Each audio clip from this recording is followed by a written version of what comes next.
Well, folks, welcome to another Friday fishing forecast, and I just want to start off and apologize for last week's Friday fishing forecast. I compiled all the information that I typically do to put together either a fishing trip or the Friday fishing forecast, and unfortunately, the forecast was way off. And they were calling for 1.3 offshore, and it was more like 3 to 4. I had many people call me, text me, message me, and say, hey, that forecast was way off. And I only can take what is out there and put it together and try to make the best guess that I can possibly give you. I haven't been 100%. Nobody is, especially in the weather field. There's never 100%. There's days that I said it's going to rain and it doesn't rain, and then there's days I said it's not going to rain and it rains, or it gets windy and things like that. So my apologies. Nothing I can do about it, but just letting you know that these forecasts are not 100%. You can take them and learn from them, and adjust your fishing styles to them. But overall, there's not a 100% guarantee when it comes to talking about the wind and the weather and all that fun stuff. There's days that you think absolutely everything's going to be perfect, the fish are going to bite and everything else, and it throws me for a curveball, and I don't know what's going on or why the fish won't eat. So we have those days, we get those days, and there's not much we can do about it. So again, I apologize. Hopefully this weekend is much better on the forecast. And it looks like the winds are going to die down. We've had some really windy days this last week. It looks like Saturday's going to lay down really nice. Sunday's still going to be nice, but late in the day, the winds are supposed to pick up again and into Monday and Tuesday and Wednesday of next week. So just kind of be cognitive of that, and hopefully the forecast this week is correct. We're doing a consultation trip tomorrow, and so we're hoping for good weather to get out there and do some fishing. So we'll see, but I can just give you the information that is given to me by the weather experts, and we can just go off of that. So let's go ahead and get into the tides and Solunars for this weekend. Okay, on Saturday we have a negative low tide at a negative 0.3 at 4:53 a.m. Then we have a high tide at 12:46 p.m. at a 1.4, and then a slow outgoing tide till 4:08 p.m. at a 1.2 foot. Then on Sunday we have a negative low tide at negative 0.2 at 5:39 a.m. Then we have a high tide at 12:30 p.m. at a 1.5, and then another low tide at 5:23 p.m. at a 0.8. So there's a little bit more movement on Sunday's outgoing tide than Saturday's. If you want to target snapper and grouper inside the bay, that tide on Saturday is going to be the better tide in the afternoon to target those species. I am hearing good reports of some snapper starting to fire off and get in their feeding mode. I would imagine the grouper are doing the same thing, but unfortunately you can't keep grouper right now. But if it's something that you want to target and catch, you can definitely do that right along with the snapper. I know the inshore bite has been up and down from what I'm gathering from captains and from friends that fish. So it's been up and down, and there's been a lot of traffic on the South Shore area, so it's vying for spots to fish. I've heard inshore has been extremely tough. Let's go ahead and talk about the Solunars, see what we've got in store for this weekend. On Saturday, we have a major feeding time from 8:52 a.m. to 10:52 a.m. Then we have a minor feeding time from 2:55 p.m. to 3:55 p.m. Then on Sunday, we have a major feeding time from 9:45 a.m. to 11:45 a.m. and a minor feeding time from 4:01 p.m. to 5:01 p.m.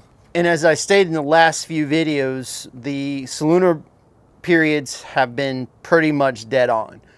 As we get into the Solunar periods, we were having a good steady bite, and then the bite got better, and then as soon as the Solunar period slacked off or stopped, the bite really slacked off quite a bit. But that coincided with a slow tide offshore. Again, I don't like slow tides offshore. I like slow tides inshore for the grouper and snapper, but I like moving tides, of course, for snook, redfish, trout, and things like that. Now, I do know, I've been seeing people asking about tarpon. I do know that there's tarpon showing up. We were running through the Skyway the other day and watched a boat hooked up on a fish. So the tarpon are starting to really kind of show themselves, and they should be showing up on the beaches anytime. The water clarity is extremely clear. At least it was when we were coming back in, because I could see the bottom in 15 feet of water when we were running back in from offshore. So the water clarity has been really good. The bait is finally starting to show up on the flats. It's probably about a month and a half late, especially with the water temperature being where it has been. So if you're looking for bait, you can start looking on the flats for bait. Unfortunately for us, we're kind of out of every cast net that we have except for the 10 1/4, 1.3 pounds per foot. We've got some left over on those, but all of our other nets are right now are on back order. I'm not quite sure when we'll be getting the next order, but we're working on that right now. So I appreciate all the support with that. Funny, we had a client come in yesterday and we were talking about some of the different species that have been caught lately, especially on the slacker jigs, where we've had wahoo, we've had cobia, we've had tuna, all caught on the slacker jigs by different people. You never know what you're going to catch. And our client walked in the other day and he was like, hey, you got to take a look at this. And they literally caught a sailfish on a stewie jig. And it was right in the corner of the mouth, and they caught him on a stewie jig with a shrimp. And he was like, don't you typically catch these, trolling? And I said, well, on our coast, we typically catch them when we're free lining baits like, white bait or thread fins or something like that. We catch them kind of as a bycatch. You can't really go out and target sailfish on this side of Florida. You can catch them, but I wouldn't say that you can say, we're going to go out and we're going to target sailfish today. Just is not going to happen. But I was talking to a few offshore captains. Again, I'm still learning offshore and things like that, but I've heard as the blue water gets closer and closer, those pelagics will move closer and closer to shore. So I've heard of sailfish being caught inside the shipping channel, just on the outside of Egmont. So those things can happen. That wahoo that our friend Brian caught, he caught that in 92 feet of water. And I've been hearing reports that the big wahoo are typically caught in much closer. So you might get a surprise catch if you're fishing offshore, that you might get a wahoo, you might get a sailfish. You never know out there. And that's the neat thing about it. Just the same with the bay. You never know what you're going to catch. Let's go ahead and get into this. I just did the Solunar, so we did that. Again, I want to say thank you to everybody for all of the support. We've had a couple of people mention about how the channel is not the same as it used to be and we're fishing offshore more and everything else. Well, there's a couple reasons for that. One is because the bay bite went way down after red tide. It really did affect it.